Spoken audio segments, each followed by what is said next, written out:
Hi friends, this is Bani and welcome to my channel. বন্ধুরা, আজকে আমি তোমাদের জন্য একটা ইম্পর্টেন্ট ওয়ার্ড নিয়ে এসেছি, যে ওয়ার্ডগুলোর ব্যবহার আমরা সব সময় দেখে থাকি। আর এই ওয়ার্ডগুলোর ব্যবহার না করে আমরা কিছু বাংলা সেন্টেন্সকে ইংলিশে ট্রান্সলেট করতে পারি না। অর্থাৎ এই ওয়ার্ডগুলোর সঠিক ব্যবহার আমাদের জানা দরকার। প্রায় সময় আমরা এই ওয়ার্ডগুলোর সম্মুখীন হয়ে থাকি, আর ঠিক সেই কারণে এগুলোর সঠিক ব্যবহার আমাদের জানা দরকার। আর এগুলোকে ব্যবহার করে আমরা আমাদের সেন্টেন্সগুলোকে একটু অ্যাডভান্সড করে তুলতে পারি। তাই প্রত্যেকটা ওয়ার্ডকে খুব মন দিয়ে বোঝার চেষ্টা করো। আমি প্রত্যেকটা ওয়ার্ডের সাথে এক্সাম্পল দিয়ে তোমাদেরকে বুঝিয়ে দেওয়ার চেষ্টা করব সেন্টেন্সে আমরা এগুলোকে কিভাবে ব্যবহার করতে পারি, কোন অর্থে ব্যবহার করতে পারি। তো আজকের ভিডিওটাও কিন্তু খুবই ইম্পর্টেন্ট, খুবই ফ্রুটফুল হতে চলেছে। তোমরা কোথাও যাবে না, আমার সাথে ভিডিওটা একদম শেষ পর্যন্ত থাকবে। যা চ্যানেলে নতুন, অর্থাৎ প্রথম আমার ভিডিও দেখছো, তারা প্লিজ চ্যানেলটাকে সাবস্ক্রাইব করে নিও, তাহলে যখনই আমি ভিডিও আপলোড করবো তোমরা নোটিফিকেশন পেয়ে যাবে। তো আর দেরি না করে চলো শুরু করা যাক আজকের ভিডিও। সবার আগে আমরা যে ওয়ার্ডটা দেখবো সেটা হলো অপ্রেসড। অপ্রেসড, যার অর্থ হলো নিপীড়িত, নির্যাতিত। এরকম অর্থে আমরা সেন্টেন্সে এই ওয়ার্ডটাকে ব্যবহার করে থাকি। এক্সাম্পল দেখো, তোমরা আরো ভালো করে বুঝতে পারবে। যদি আমি বলি নির্যাতিত শ্রমিকরা অবশেষে ন্যায় বিচার পেয়েছিল, the oppressed workers finally got justice. The oppressed workers finally got justice. আমরা প্রায় বলে থাকি সে অত্যাচারিত মানুষদের পাশে দাঁড়িয়েছিল, বা সে নিপীড়িত মানুষদের পাশে দাঁড়িয়েছিল, সে নির্যাতিত মানুষদের পাশে দাঁড়িয়েছিল। সেন্টেন্সটা কি হবে? He stood by the oppressed people. He stood by the oppressed people.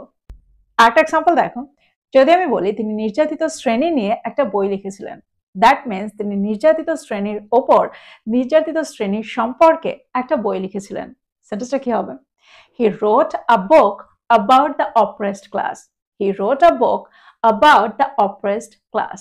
তো তোমরা বুঝতে পারছো সেন্টেন্সে আমরা oppressed এই ওয়ার্ডটাকে কি করে ব্যবহার করছি। এবার আমরা দেখবো এর পরের ওয়ার্ডটা। পরের ওয়ার্ডটা হলো পারপেচুয়েট। পারপেচুয়েট, যার অর্থ হলো দীর্ঘস্থায়ী করা। কোনো কিছু দীর্ঘস্থায়ী করার অর্থে আমরা সেন্টেন্সে এই ওয়ার্ডটাকে ব্যবহার করতে পারি। ফর এক্সাম্পল, আমাদের খারাপ অভ্যাসগুলোকে দীর্ঘস্থায়ী করা উচিত নয়। We should not perpetuate our bad habits. We should not perpetuate our bad habits. যদি আমি বলি আমাদের শান্তিকে দীর্ঘস্থায়ী করা উচিত, সহিংসতাকে নয়।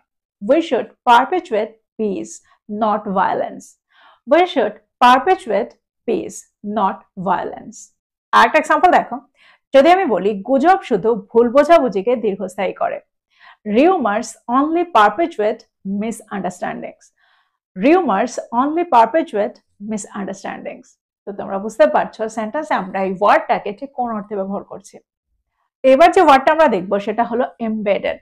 এমবেডেড সেন্টেন্সে প্রায়ই আমরা এই ওয়ার্ডটার ব্যবহার হতে দেখি। তো এই ওয়ার্ডটার কি অর্থ? দেখো, যখন আমরা অর্থ করতে চাইবো কোনো ধারণা বা কোনো কিছু, কোনো সোসাইটির মধ্যে, কারো মনের মধ্যে, কোনো গ্রুপের মধ্যে একদম গেঁথে রয়েছে বা মজ্জাগতভাবে বসানো রয়েছে, এরকম অর্থে আমরা সেন্টেন্সে এই ওয়ার্ডটার ব্যবহার হতে শুনি। এই ওয়ার্ডটাকে ব্যবহার করে থাকি আমরা প্রায় সেন্টেন্সে ব্যবহার হতে শুনি, this idea is deeply embedded in his mind. That means এই ধারণাটা তার মনের মধ্যে গভীরভাবে, মজ্জাগতভাবে বসানো রয়েছে, গেঁথে রয়েছে। তো তোমরা বুঝতে পারছো সেন্টেন্সে আমরা এই ওয়ার্ডটাকে ঠিক কোন অর্থে ব্যবহার করতে চাইছি। সেন্টেন্স দেখো, তোমরা আরো ভালো করে বুঝতে পারবে। যদি আমি বলি সততা তার চরিত্রে গভীরভাবে গেঁথে রয়েছে, honesty is deeply embedded in his character. Honesty is deeply embedded in his character. তোমরা বুঝতে পারছো এখানে সততা গভীরভাবে গেঁথে রয়েছে, মজ্জাগতভাবে তার চরিত্রে বসানো রয়েছে, এরকম অর্থে আমরা সেন্টেন্সে এই ওয়ার্ডটাকে ব্যবহার করছি। আরেকটা এক্সাম্পল দেখো, যদি আমি বলি কষ্টটা তার মনে গভীরভাবে গেঁথে রয়েছে, সেন্টেন্সটা কি হবে? The pain is deeply embedded in his mind. The pain is deeply embedded in his mind. আমরা প্রায় বলে থাকি স্মৃতিগুলো আমার মনে গেঁথে রয়েছে। The memories are embedded in my mind. The memories are embedded in my mind. তো তোমরা বুঝতে পারছো এমবেডেড এর কি অর্থ। সেন্টেন্সে আমরা কোন অর্থে এই ওয়ার্ডটাকে ব্যবহার করছি। এবার আমরা দেখবো এর পরের ওয়ার্ডটা। এবার যে ওয়ার্ডটা আমরা দেখবো সেটা হলো মনোটোনাস। মনোটোনাস এর অর্থ হলো একঘেয়ে, যার পরিবর্তনই নেই, একঘেয়ে চলে আসছে, কোন একটা কাজ একই রকম ভাবে চলে আসছে। এটাকে আমরা বাংলায় বলে থাকি একঘেয়ে। আর এই অর্থে আমরা সেন্টেন্সে এই ওয়ার্ডটাকে ব্যবহার করে থাকি, মনোটোনাসকে ব্যবহার করে থাকি। এক্সাম্পল দেখো, যদি আমি বলি প্রতিদিন একই কাজ করাটা একঘেয়ে, doing the same work every day is monotonous. Doing the same work every day is monotonous. যদি আমি বলি সে একঘেয়ে রুটিনে বিরক্ত হয়ে গিয়েছিল, he got bored with the monotonous routine. He got bored with the monotonous routine. আরেকটা এক্সাম্পল দেখো, যদি আমি বলি ছুটি ছাড়া জীবনটা একঘেয়ে লাগে, without holidays life feels monotonous. Without holidays life feels monotonous. তো তোমরা বুঝতে পারছো সেন্টেন্সে আমরা এই ওয়ার্ডটাকে কোন অর্থে ব্যবহার করছি। যখন আমরা অর্থ করব একঘেয়ে কোনো কিছু, একঘেয়ে এরকম অর্থে আমরা সেন্টেন্সে এই ওয়ার্ডটাকে ব্যবহার করে থাকি। দ্যাট মিনস কোনো কিছুর যখন পরিবর্তন নেই, এরকম অর্থে আমরা সেন্টেন্সে এই ওয়ার্ডটাকে ব্যবহার করে থাকি। এবার আমরা দেখব এর পরের ওয়ার্ডটা। এবার যে ওয়ার্ডটা আমরা দেখব সেটা হলো inculcate. That means to implant something. দেখো এটারও অর্থ হলো গেঁথে দেওয়া, কিন্তু সেন্টেন্সে এই ওয়ার্ডটা একটা ভার্ব হিসেবে কাজ করে। আর এর আগে যে ওয়ার্ডটা আমরা দেখেছি এমবেডেড, সেটা কিন্তু সেন্টেন্সে ভার্ব হিসেবে কাজ করছে না, সেখানে সেই ওয়ার্ডটা অর্থাৎ এমবেডেড একটা অ্যাডজেক্টিভ হিসেবে কাজ করছে। দুটো ওয়ার্ডের মধ্যে পার্থক্য রয়েছে। দেখো ইনকালকেটের অর্থ হলো কোনো ধারণা বা কোনো কিছু, কোনো অভ্যাস কারো মনের মধ্যে গভীরভাবে প্রথিত করা, অর্থাৎ আস্তে আস্তে গেঁথে দেওয়া, ধীরে ধীরে প্রথিত করে দেওয়া, এরকম অর্থে আমরা সেন্টেন্সে ইনকালকেটের ব্যবহার করে থাকি। ফর এক্সাম্পল, মা বাবার উচিত তাদের বাচ্চাদের মধ্যে শৃঙ্খলা গেঁথে দেওয়া। Parents should inculcate discipline in their children. Parents should inculcate discipline in their children. যদি আমি বলি শিক্ষক তার ছাত্রদের মধ্যে মূল্যবোধ গেঁথে দিয়েছিলেন, The teacher inculcated values in his students. The teacher inculcated values in his students. আরেকটা এক্সাম্পল দেখো, যদি আমি বলি তিনি তার সন্তানদের মধ্যে সততা গেঁথে দেওয়ার চেষ্টা করেছিলেন, She tried to inculcate honesty in her children. She tried to inculcate honesty in her children. তো তোমরা বুঝতে পারছো ইনকালকেটের কি অর্থ। ইনকালকেটের জায়গায় আমরা ইমপ্লান্টের ব্যবহার করতে পারি। এবার যে ওয়ার্ডটা আমরা দেখবো সেটা হলো স্পন্টেনিয়াস। স্পন্টেনিয়াস আমরা প্রায় সেন্টেন্সে এই ওয়ার্ডটার ব্যবহার হতে শুনি। তো এই ওয়ার্ডটার কি অর্থ? এই ওয়ার্ডটার অর্থ হলো ন্যাচারালি, আনপ্ল্যান্ড, উইদাউট প্ল্যানিং, যার অর্থ হলো স্বাভাবিকভাবে ঘটে যাওয়া, স্বতঃস্ফূর্তভাবে ঘটে যাওয়া বা হঠাৎ করে কোনো কিছু ঘটে যাওয়া, কোনো প্রস্তুতি ছাড়া অপ্রস্তুতভাবে কোনো কিছু ঘটে যাওয়া, এরকম অর্থে আমরা সেন্টেন্সে এই ওয়ার্ডটাকে ব্যবহার করে থাকি। ফর এক্সাম্পল, তার স্বতঃস্ফূর্ত সিদ্ধান্তটা সবাইকে চমকে দিয়েছিল। His spontaneous decision shocked everyone. His spontaneous decision shocked everyone. That means তার হঠাৎ করে নেওয়া সিদ্ধান্তটা সবাইকে চমকে দিয়েছিল। আরেকটা এক্সাম্পল দেখো, তার স্বতঃস্ফূর্ত উত্তরটি সঠিক ছিল। Her spontaneous answer was correct. Her spontaneous answer was correct.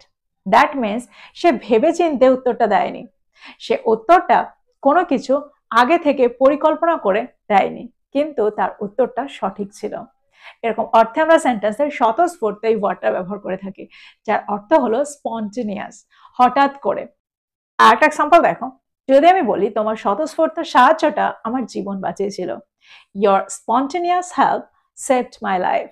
Your spontaneous help saved my life. তো তোমরা বুঝতে পারছো সেন্টেন্সে আমরা এই ওয়ার্ডটাকে স্পন্টেনিয়াসকে কোন অর্থে ব্যবহার করছি। আমার মনে হয় এবার খুব সহজেই তোমরা এই ওয়ার্ডটা দিয়ে সেন্টেন্স তৈরি করতে পারবে। এবার যে ওয়ার্ডটা আমরা দেখবো সেটা হলো অ্যাপারেন্টলি। অ্যাপারেন্টলি আমরা প্রায় সেন্টেন্সে এই ওয়ার্ডটাকে ব্যবহার হতে শুনি। তো এই ওয়ার্ডটার কি অর্থ? দেখো অ্যাপারেন্টলিকে আমরা সেন্টেন্সে তখন ব্যবহার করি যখন আমরা অর্থ করতে চাই আপাত দৃষ্টিতে। দ্যাট মিনস দেখে যেটা মনে হচ্ছে বা যেটা শুনে মনে হচ্ছে, যেটা বোঝা যাচ্ছে, এরকম অর্থে আমরা সেন্টেন্সে এই ওয়ার্ডটাকে ব্যবহার করে থাকি। দ্যাট মিনস সেটাই যে সঠিক এরকমটা নাও হতে পারে, কিন্তু দেখে এটাই মনে হচ্ছে, এটাই বোঝা যাচ্ছে, আপাত দৃষ্টিতে এটাই লাগছে, এরকম অর্থে আমরা সেন্টেন্সে অ্যাপারেন্টলিকে ব্যবহার করে থাকি। এক্সাম্পল দেখো, যদি আমি বলি আপাত দৃষ্টিতে সে আজ আসছে না, apparently he is not coming today. Apparently he is not coming today. আরেকটা এক্সাম্পল দেখো, যদি আমি বলি খবরটাতে সে আপাত দৃষ্টিতে খুশি ছিল, he was apparently happy with the news. He was apparently happy with the news. দেখো আমরা সেন্টেন্সটাকে এইভাবেও তৈরি করতে পারি, he was apparently happy with the news, বা আমরা এটাও বলতে পারি apparently he was happy with the news. আর একটা এক্সাম্পল দেখো, যদি আমি বলি আপাত দৃষ্টিতে কাজটা এখনো শেষ হয়নি, apparently the work is not finished yet. Apparently the work is not finished yet. তো তোমরা বুঝতে পারছো সেন্টেন্সে আমরা এই ওয়ার্ডটাকে কিভাবে ব্যবহার করছি, কোন অর্থে ব্যবহার করছি। যখন আমরা অর্থ করব মনে হচ্ছে বা বোঝা যাচ্ছে, এরকমটাই বোঝা যাচ্ছে যে কাজটা এখনো শেষ হয়নি। তো এই ছিল আজকের কয়েকটা ইম্পর্টেন্ট ওয়ার্ড। আমার মনে হয় প্রত্যেকটা ওয়ার্ডকে তোমরা বুঝতে পেরেছো, আর এটাও বুঝতে পেরেছো সেন্টেন্সে আমরা এগুলোকে কোন অর্থে ব্যবহার করছি। তো প্রত্যেকটা ওয়ার্ডকে নোট ডাউন করো, আর এগুলো দিয়ে প্রচুর সেন্টেন্স তৈরি করো, আর সেগুলোকে তোমাদের প্রতিদিনের কনভারসেশনে ইনক্লুড করো। যত তোমরা এগুলোকে ব্যবহার করবে তত তাড়াতাড়ি তোমরা এগুলোর সাথে ইউজড হয়ে যাবে, এগুলোর সাথে সড়গড় হয়ে যাবে। তো এই ছিল আজকের ভিডিও, এই ছিল আজকের টপিক। ভিডিওটা ভালো লাগলে লাইক করতে ভুলে যেও না, বন্ধুদেরকে শেয়ার করো যারা ইংরেজি শিখছে। So this is all about today. I will be back with another video. Till then, take care. Thank you for watching this video. Bye bye.